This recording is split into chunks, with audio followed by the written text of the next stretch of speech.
Praise the Lord, praise the Lord, praise the Lord, praise the Lord, praise the Lord, praise the Lord. எங்களை அதிகமாக நேசிக்கிற எங்கள் நல்ல பிதாவே, நன்மையான நல்ல நேரத்துக்காக நன்றியோட துதிக்கிறோம், ஸ்தோத்திரிக்கிறோம். ஒரு விஷயம் ஆண்டவரே, உடைய பாதபடத்தில் கடந்து வரவும், எம்ஏஜி ஹாஸ்பிட்டல் வாய்ஸ் மூலமாக உடைய பாதத்தில் இருந்து மக்களுக்காக ஜெபிக்கவும் வேண்டிக் கொள்ளவும் கர்த்தருடைய கிருபைகளுக்காக ஸ்தோத்திரம். என்னோடு கூட தமிழகத்தில், இந்தியாவிலும், இன்றைக்கு வெளியிலுமாய் இருந்து ஜெபிக்கிற ஒவ்வொரு தேவனுடைய பிள்ளைகளுக்காக, ஊழியக்காரர்களுக்காக, பெற்றோர்களுக்காக, கர்த்தாவே, குடும்ப தலைவன் தலைவிகளுக்காக, வாலிப மக்களுக்காக, சிறு பிள்ளைகளுக்காக, இந்த ஜெபத்திலே பங்கு பெறுகிற ஒவ்வொருவருக்காக நான் ஜெபிக்கிறப்பா. எல்லாரையும் நம்முடைய திருப்பாதத்தில் கொண்டு வைத்து அப்பா நம்முடைய கருத்தில் கொடுத்து நான் ஜெபிக்கிறேன். கஷ்டம், கண்ணீர், துன்பம், துயரம், பாடுகள், நிந்தனைகள், அபமானங்கள், கேலிகள், பரிகாசங்கள், கொள்ள நோய்கள், மரணப்படுக்கைகள், பட்டினிகள், நிந்தனைகள், அபமானங்கள், துஷ்டனுடைய கர்த்தாவே சீற்றல்கள், என்னென்ன விதத்திலெல்லாம் என் மக்கள் கர்த்தாவே வேதனைப்பட்டு கண் கலங்கி தவிக்கிறேனோ அங்கெல்லாம் உடைய கிருபை கிருபை கிருபை அப்பா, உடைய கிருபை அப்பா, மது கிருபை அப்பா, மது கிருபை அப்பா, மது கிருபை அப்பா, மது கிருபை என் மக்களை சூழ்ந்து கொள்வீராக. ஒருவருக்கும் ஒரு துரு கேடு கூட வரக்கூடாதுப்பா, ஒரு சின்ன கேடு வரக்கூடாது. யாருக்கு ஒரு கஷ்டமோ கண்ணீரோ துன்பமோ கொடுக்க என் தெய்வம் சம்மதிக்கவே கூடாதப்பா. எல்லாரையும் கருத்துக்குள்ள ஏந்தி கொள்ளுங்க, தாங்கிக் கொள்ளுங்க, தப்பிவித்துக் கொள்ளுங்க, வழி நடத்துங்கப்பா. அவருடைய தேவைகள் எல்லாம் மத்தியிலும் கரமங்க உயர்ந்திருக்கட்டும் அப்பா. ஒரு இடத்துல என் பிள்ளைகள் கண்கலங்கவோ வெக்கப்படவோ ஆண்டவரே நாணித்து போவதற்கோ நீர் அனுமதிக்க கூடாது. சத்துருக்களுக்கு ஒரு கேலியாக பரிகாசமாக வைக்கவே கூடாது ஏசப்பா. நீங்க கூட இருந்து நடத்துங்க, உங்களோட நாமத்தை மகிமைப்படுத்துங்க, பலத்தால் இடகட்டுங்க, கிருபைக்குள்ளே மறைத்து கொள்ளுங்க. நீர் கூட நடத்துகிறதுக்கு ஆயுசு அடியனை நீ பலப்படுத்தப்பா. ஜெபிக்கக்கூடிய பலனை கிருபையும் வல்லமையும் அடியானுக்கு தாரும். இயேசு கிறிஸ்துவின் நாமத்தில் ஜெபங்களும் நல்ல பிதாவே, ஆமேன், ஆமேன், ஆமேன். ஆண்டவருடைய பரிசுத்தமுடைய நாமம் மகிமைப்படுவதாக.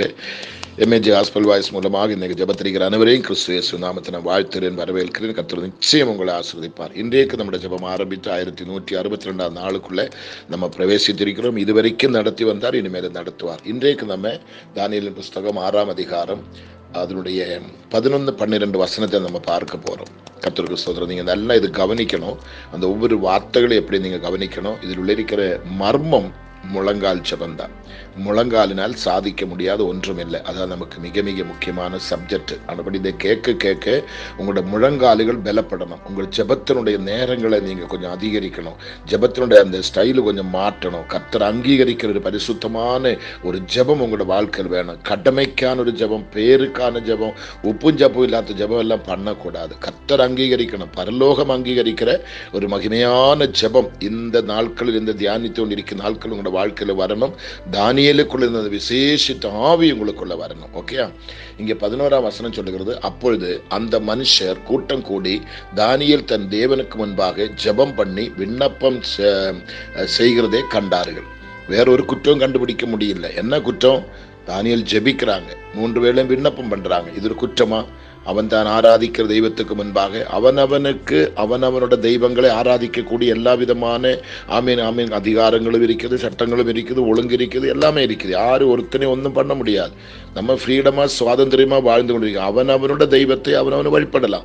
ஆனா இந்த இடத்துல அதை ஓவர்டாக் பண்ணி இந்த ராஜாவை அல்லாம வேற ஒருத்தனையும் வழிபடக்கூடாதுன்னு சொல்லி ஒரு சட்டத்தை கொண்டு வந்து புதுசா உருவாக்கி, இது புதிய சட்டம், அது பட்டம் போல பறந்து போயிடும். அப்படி உருவாக்கி கொண்டு வந்து பார்த்தது குற்றம் கண்டுபிடிக்க பார்த்தா ஒண்ணுமே இல்லை. கடைசி குற்றம் என்னது? அப்பொழுது அந்த மனுஷர் கூட்டம் கூடி தானியேல் தன் தேவனுக்கு முன்பாக ஜெபம் பண்ணி விண்ணப்பம் செய்கிறதே கண்டார்கள். பின்பு அவர்கள் ராஜாவுக்கு முன்பாக வந்து ராஜாவின் தாக்கீதை குறித்து எந்த மனுஷனாகிலும் 30 நாள் வரையில் ராஜாவாகிய உண்மையை தவிர இவை எந்த தேவனை ஆனாலும் மனுஷனை ஆனாலும் நோக்கி யாதொரு காரியத்தை குறித்தும் விண்ணப்பம் பண்ணினால் அவன் சிங்கங்களின் கபியிலே போடப்பட வேண்டும் என்று நீர் கட்டளையிட்ட பத்திரத்தில் கையெழுத்து வைத்தீர் அல்லவா என்றார்கள். அதற்கு ராஜா, அந்த காரியம் மேத்தியருக்கும் பேர்சியருக்கும் இருக்கிற மாறாத பிரமாணத்தின்படி உறுதியாக்கப்பட்டதே என்றார்கள் என்று ராஜா சொல்றாங்க. அது யாராலே மாற்ற முடியாது. அது நான் உறுதியாக்குனதுதான், நான் கையெழுத்து போட்டதுதான், அது போட்டதுதான். அது யாராலே மாற்றவோ அழிக்கவோ முடியாததோட பொருள். இதே கொஞ்சம் நல்லா நம்ம மூளையை பயன்படுத்தணும். சும்மா நம்ம இது படிச்சுட்டு போட ஒன்றும் இல்லைங்க. பாருங்க, நம்ம ஜெபம் சொன்னால் நம்ம அதுக்கு ஒரு விலை கொடுக்கறது இல்லை, அதுக்கு ஒரு மரியாதை கொடுக்கறது இல்லை. ஒரு கடமைக்காக உப்பும் ஜப்பம் இல்லாத ஜெபம் பண்ணிட்டு போகிறோம். கடைசி கடவுளை கைவிட்டாங்க, ஜெபத்தை கர்த்தர் கேட்கல, கர்த்தர் ஜெபத்துக்கு பதில் தரல சொல்லி நம்ம அப்படி இருக்கிறோம். அநேகரை வச்சு நம்ம ஜெபம் பண்ணுறாங்க, அவங்க எல்லாம் ஆத்மார்த்தமாக ஜெபிப்பாங்க. ஆனால் நம்ம அதை ஏற்றபடி அந்த நன்மை அனுபவிக்கக்கூடிய தகுதி நமக்கு இல்லை, அதை அனுபவிக்கக்கூடிய விசுவாசம் நமக்கு இல்லை. அந்த ஊழியக்காரர்கள் எல்லாம் நமக்காக கூடி ஜெபிக்கும்போது கேட்டு அந்த நன்மையை பெற்றுக்கொள்ளக்கூடிய ஒரு பாத்திரமாக நம்ம இல்லாததுனால நமக்கு அதுவும் கை கூடி வரல, அதையும் நம்ம தூக்கி போடுகிறோம். இப்படிதான் மக்களோட வாழ்க்கைகள் முழுவதும் சீர்குலைந்து போகுது, கெட்டு போகுது. காரணம், விசுவாசம் குறைகிறார்கள், விசுவாசம் இல்லை. எத்தனை காலம் தான் ஒரு விஷயத்துக்காக ஜெபிக்கிறது அப்படி நம்ம கேட்கிறோம். ஆனா இங்கே பாருங்க, கர்த்தருக்கு ஸ்தோத்திரம், இந்த ராஜாவுடைய கட்டளை பாருங்க, ராஜா சொல்லி முடிக்கிற பாருங்க, அல்லவா என்றார்கள். அதற்கு ராஜா என்ன சொல்றான்? ராஜா, அந்த காரியம் மேத்தியருக்கும் பேர்சியருக்கும் இருக்கிற மாறாத பிரமாணத்தின்படி உறுதியாக்கப்பட்டதே என்றார்கள். பார்த்தீங்களா? ராஜா போட்ட முத்திரம் புட்டது, அது ஆறாலே மாற்ற முடியாது, ஒருத்தனாலே அழிக்க முடியாது. அழித்தா ராஜாவுடைய கதி அதோ கதிதான். அப்படிப்பட்ட ஒரு சட்டம் அறிந்த தானியேல், அந்த சட்டத்தினுடைய பவர் புரிந்த தானியேல், இந்த சட்டம் போட்டது யாராலே மாற்ற முடியாது என்ற நல்ல அறிவுள்ள தானியேல். தானியேல் முட்டாள் அல்ல, அறிவில்லாதவன் அல்ல, பேதை அல்ல, தெரியாத ஒரு குழந்தை அல்ல, எல்லாரையும் காட்டிலும் ஞானம் உள்ளவன் தானியேல். அந்த 123 பேரில் பிரதானிய தானியேல் தான். அவனை தான் உன்னத ஸ்தானத்தில் உயர்த்தி வச்சிருக்கிறாங்க. அவனை எப்படியாகிலும் அழிக்கணும், எப்படி அவனோட பேர் மாய்க்கணும். தானியேல் என்று ஒருவன் நம்முடைய தேசத்தில் இருக்கக்கூடாது. காரணம், தானியேல் உண்மையுள்ளவன், கை சுத்தம், வாய் சுத்தம், இருதய சுத்தம், ஜீவிய சுத்தம், ஒரு குற்றம் கூட செய்யாத மனுஷன். மற்ற 122 பேர் லஞ்ச பேய்ங்க, கைக்கூலி வாங்குவாங்க, லஞ்சம் வாங்குவாங்க, அநியாயம் செய்வாங்க. இப்ப செய்த அநியாயம் தானே. ஒரு ஜெபிக்கிற மனுஷனே உயிரோடு சிங்கத்தின் வாயில போடுற சொன்னா இதுக்கு மேல என்ன அநியாயம் இருக்குது, இதுக்கு மேல என்ன அக்கிரமம் இருக்குது? கொடுமையான காரியத்தை அவங்க பண்றாங்க. கொஞ்சம் கூட ஒரு மனுஷனோட உயிரை குறித்து அக்கறை இல்லாம, ஒரு மனுஷனை குறித்து பயம் இல்லாம, தன்னை உண்டாக்குன தெய்வத்தை குறித்து பயம் இல்லாம, தெய்வத்தை ஓவர்டாக் பண்ணி, ஜெபிக்கிறவனை ஓவர்டாக் பண்ணி அழிக்க பாக்குற. பாத்தீங்களா? அவனுங்க நல்லவன் நினைக்கிறீங்களா? அதில் ஒருத்தன் ஆகலும் யோசேப்பை அந்த கணத்திலே தூக்கி போட்டு கடைசி கல்லெடுத்து போடுற இடத்துல ஒருத்தோடு ஐயோ வேண்டாம் வேண்டாம், அந்த ரத்தப்பள்ளி நமக்கு வேண்டாம் சொல்லி ஒருத்தன் தடுத்த. பாத்தீங்களா? இந்த 122 பேர்ல ஒருத்தனாகலும் வேண்டாங்க, அவர் ஜெபிக்கிற மனுஷன், கடவுளோடு இருக்கிறவன், அவன்கிட்ட விளையாடக்கூடாது, நமக்கு ஆபத்து, அது அவன்கிட்ட மோதினா நம்ம நிக்க முடியாது, நம்மளோட வாழ்க்கை அப்படி அவன் சொல்லி ஒருத்தனாகலும் சொன்னாரா பாருங்க? ஒருத்தனுமே சொல்லல. அத்தனை பேர் ஒன்னா கையோடு கை கோர்த்து கெடுதி செய்ய. உலகத்தில் இதுதான் இருக்கு, மக்கள் கெடுதி செய்யறவங்க அதிகம் பேரு. நல்லவரை பார்க்கறது ரொம்ப கஷ்டம், ரொம்ப ரொம்ப கஷ்டம். கெடுதி செய்யறவங்களுக்கு கணக்கே கிடையாது. இஷ்டம் போல நல்லவரை போல இருப்பாங்க, நல்லவங்களை போல பேசுவாங்க, நல்லவங்களை போல நம்ம கூடவே இருப்பாங்க, எல்லாத்துக்கும் ஆமா போடுவான். கடைசி அவங்க தான் நம்ம குழி பறிக்கிறான், அவங்க தான் நமக்கு வேட்டு வைக்கிறாங்க. இது நல்லா புரிஞ்சு கொள்ள வேண்டும். வேதத்தில் எழுதப்பட்ட ஒவ்வொரு காரியம் சாதாரணமானதல்ல. ஆனா ஒண்ணு, என்ன வேட்டு வைத்தாலும், என்ன கூட்டம் கூடினாலும், எப்படி அழிக்க வந்தாலும், ஜெபிக்கிறவனை யாரும் ஒண்ணும் பண்ண முடியாது. அது மட்டும் புரிஞ்சுக்கணும். தேவ சமூகத்தில் நெடுமுழங்கால் படியிட்டு முழங்காலை தேய வைத்து கதறுகிற அபிஷேகம் பண்ணப்பட்டவனே உலகத்தில் அவனு சீண்ட முடியாது. சீண்டினவன் யாரும் உயிரோடு கிடையாது. அதான் முக்கியம். இது பாருங்க, அடுத்தது நீங்க கீழே படிக்க போறீங்க. 122 பேர்ல ஒருத்தனும் கூட ஜீவனோடு இல்ல. அவன் குடும்பம் கிடையாது, அவன் அட்ரஸ் கிடையாது. இதான் கர்த்தர் செய்யற காரியம். அப்படியானால் முழங்காலோட பவர் பாருங்க, ஜெபத்தினுடைய பவர் பாருங்க. இவ்வளவு பெரிய ராஜகட்டளை வந்தும் தன் ஜெபத்தை நிறுத்தாம, ஆமீன் ராஜா பாருங்க, அந்த 10ஆம் வசனம் தியானித்தோம் அல்லவா? இந்த காரியத்தை அறிந்தும் அங்க என்ன சொல்ல, 10ஆம் வசன கடைசி பாடத்துல தினமும் 3 வேளையும் தான் தேவனுக்கு முன்பாக முழங்கால் படியிட்டு ஜெபம் பண்ணி ஸ்தோத்திரம் செலுத்தினார். எப்போ? அந்த மேலே பாருங்க, அந்த வார்த்தை பாருங்களேன், தன் மேலே ஆமீன் ஆமீன் கர்த்தருக்கு ஸ்தோத்திரம் ஆமீன் நேராக அவன் என்ன சொல்ல பாருங்கள், தானியேலோ என்றால் அந்த பத்திரத்துக்கு கையெழுத்து வைக்கப்பட்டது என்று அறிந்திருந்த போதிலும் விவரம் தெரியாம ஒன்னும் தானியேல் இல்ல, புத்தி கட்டவன் அல்ல, மடையன் அல்ல. அவனுக்கு தெரியும் நான் ஆராதிக்கிற தேவன் யாரு, நான் கும்பிடுகிற தெய்வம் யாரு, என்னை அழைத்தவர் யாரு, என்னை கைபிடித்தவர் யாரு, அவர் எங்கும் எனக்கு உதவியா இருப்பாங்க, எங்கும் என்னை காப்பாற்ற வல்லவர், என்னை தப்புவிக்க வல்லவர். அந்த நம்பிக்கை தானியேலுக்குள்ள இருக்குது. இது யாருக்கு வரும் தெரியுமா? ஆத்மார்த்தமாய் ஜெபிக்கிறவனுக்கு தான், ஜெப பயம் உள்ளவனுக்கு தான். நீங்க படிப்பு இருக்கலாம், பட்டம் இருக்கலாம், பதவி இருக்கலாம், அழகு இருக்கலாம், தோற்றம் இருக்கலாம், பேச்சு சாமர்த்தியம் இருக்கலாம், எல்லாரும் நம்ம பக்கமாய் வசப்படுத்தக்கூடிய எல்லா வசீகரணத்துக்கூடிய காரியங்கள் உங்களுக்கு இருக்கலாம். எது இருந்தாலும் தேவனுடைய அபிஷேகம் உங்களுக்குள்ள இல்லாத பட்சத்துல தேவன் உங்க கூட கிடையாது. அப்ப தேவன் இல்லாத ஒரு மனுஷன் எது செய்தாலும் அது சக்சஸ் ஆக முடியவே முடியாது. முடிவு ஜெயமாக தானியேலுக்கு முடியுது, ஆனா உனக்கு அது ஜெயமாக முடியாது. இந்த 122 பேருக்கும் ஜெயமாக முடியல. அது நீங்கள் புரிஞ்சுக்கணும். மோர்தோக்காய்க்கு பாருங்க, விரோதமாக எழுதின ஹாமான் ஜெயமாக முடியல. வேதத்தில் யாரெல்லாம் ஹாமான் எழுப்பினா அவன் கதி என்னாவது, பார்வோனும் சேனைகளும் வந்தா முடிவென்னாவது. ஒருத்தடத்திலுமே நீங்க பழைய ஏற்பாட்டு சரி புதிய ஏற்பாட்டு சரி அலசி படித்து பாருங்க. இயேசுவின் ரத்தத்தால் மீட்கப்பட்டு சத்தியத்திலும் ஆத்மாவிலும் ஆராதிக்கிற ஒரு தேவனுடைய பிள்ளைக்கு விரோதமாக எவனுமே அசைய முடியாது. ஒரு துருவும் கூட அசைக்க முடியாது. காரணம் அவனோடு கூட தேவன் இருக்கிறார். நல்ல கவனிக்கணும். பின்பு அவர்கள் ராஜாவுக்கு முன்பாக வந்து ராஜாவின் தாக்குதலை குறித்து எந்த ஒரு மனுஷனாகிலும் 30 நாள் வரையில் ராஜாவாகி உண்மை தவிர எந்த தேவனை ஆனாலும் மனுஷனை ஆனாலும் நோக்கி யாதொரு காரியத்தை குறித்து விண்ணப்பம் பண்ணினால் அவன் சிங்கங்களின் கபியிலே போடப்பட வேண்டும் என்று நீர் கட்டளையிட்ட பத்திரத்தில் கையெழுத்து வைத்தீர் அல்லவா என்றார்கள். அதற்கு ராஜா, அந்த காரியம் பேச்சியருக்கும் இருக்கிற மாறாத பிரமாணத்தின்படி உறுதியாக்கப்பட்டதே என்றார்கள். அதை யாராலே மாற்ற முடியும்? உறுதிதாது. உன் குடும்பத்தை அழிக்க, உன் பிள்ளைகளை அழிக்க, உன் சபையை அழிக்க, உன்னை அழிக்க என்னென்ன உறுதி போடட்டும், என்னென்ன கூட்டம் கூடட்டும், பயப்படாது. எல்லா ஊழியக்காரர்களுக்கு நான் சொல்றேன், தைரியமாயிருங்க. எல்லா விசுவாசிகளுக்கு நான் சொல்றேன், தைரியமாயிருங்க. என்னோட ஜெபத்திரிக்கிற ஒவ்வொருவருக்கு நான் சொல்றேன், உன்னோட தலையில ஒரு முடியும் கூடி எவனுமே அசைக்க முடியாது. ஒரு தீங்கு உனக்கு செய்ய முடியாது, ஒரு கேடு உனக்கு செய்ய முடியாது. கர்த்தர் உங்க கூடவே இருக்கிறார். அந்த நம்பிக்கையோடு நம்ம செயல்படுவோம். நம்ம ஜெபிக்கலாம். பரிசுத்தமுள்ள நல்ல கர்த்தாவே, அருமையான நல்ல நேரத்துக்காக நன்றி அப்பா.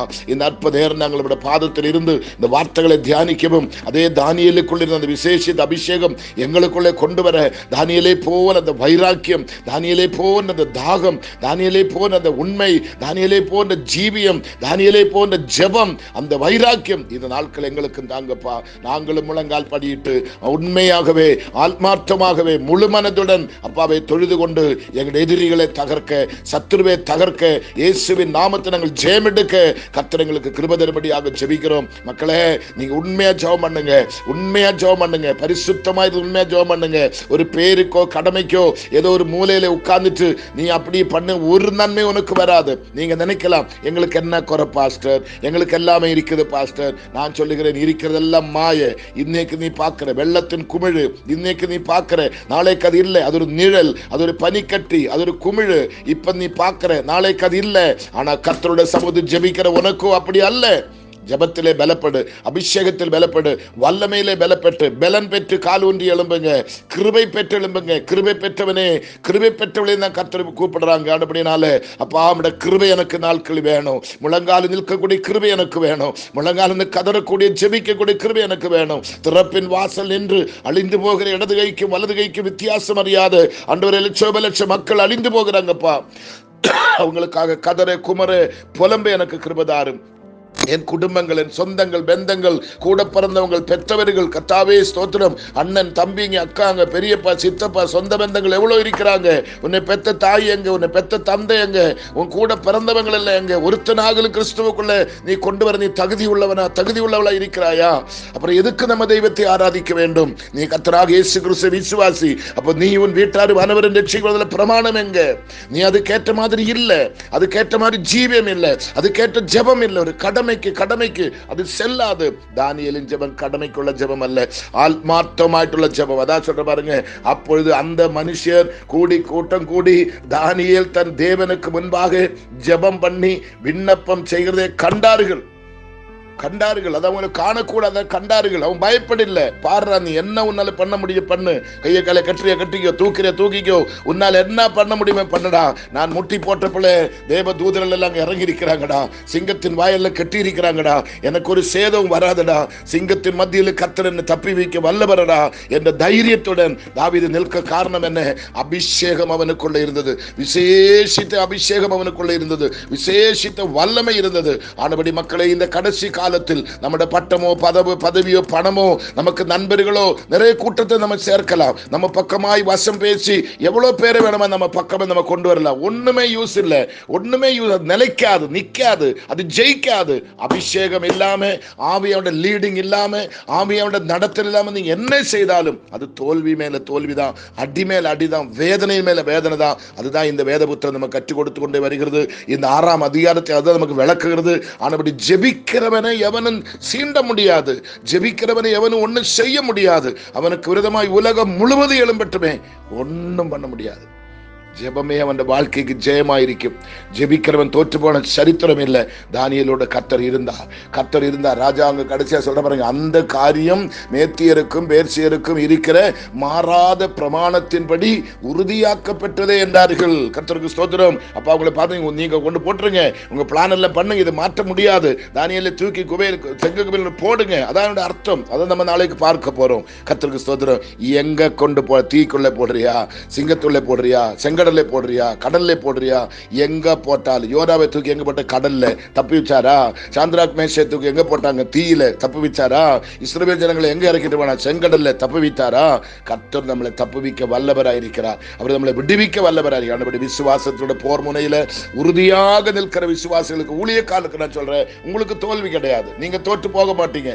எவனும் உன்னை ஒன்னும் செய்ய முடியாது. தைரியமா தீர்க்க தரிசனமா சொல்றேன், எவனும் உன்னை ஒன்னும் செய்ய முடியாது. எவனும் உன்னை ஒன்னும் செய்ய முடியாது. கர்த்தர் உன் பட்சத்தில் இருக்கிறார், பக்கத்துணையா இருக்கிறார், பாதுகாப்பா இருக்கிறார், கூடவே இருக்கிறார், கைவிட மாட்டேன். அப்படியானால் யாருக்கும் துரோகம் பண்ணக்கூடாது. நல்லதே கற்றுக்கொள், நல்லதே பேசு, நல்லதே சிந்தி, நல்லதே செய். உனக்கு ஆசீர்வாதம் கிடைக்கும், உன் தலைமுறைகளுக்கு ஆசீர்வாதம் கிடைக்கும். குடும்பமா கர்த்தர் உன்னை ஆசீர்வதிப்பாங்க. ஜீவகாலம் முழுவதும் ஆசீர்வாதமா இருக்க கர்த்தர் உதவி செய்வாராக. தீன்மை செய்யாத, தீன்மை நினைக்காத, தீன்மை பேசாத, துரோகம் பண்ணாத. வேண்டாம். சாத்தான் உன்னை வசீகரிக்கிறார், சாத்தான் உன்னை வஞ்சிக்குது. 122 பேர்களோட குடும்பத்தையும் சாத்தான் வசீகரிக்கிறாங்க. பாருங்க, 2 நாட்களுக்குள்ள தெரியும். அட்ரஸ் இல்லாம போகுது. சாத்தான் பண்ண கூத்து அதுதான். அது நமக்கு வேண்டாம். நம்மளை தப்பி வைத்துக் கொள்வோம். யாரும் நமக்கு எதிரியா இருக்கட்டும், அவங்களை எதிரிகளா பார்க்காதுங்க. விரோதிகளா இருக்கட்டும், விரோதிகளா பார்க்காதுங்க. எந்த பழி வாங்க போவாதுங்க, சண்டை போட போகாதுங்க, எதிர்த்து பேச போவாதுங்க. கர்த்தர் கூடவே இருக்கிறார். கர்த்தர் நமக்கு ஜெயம் தருவார்.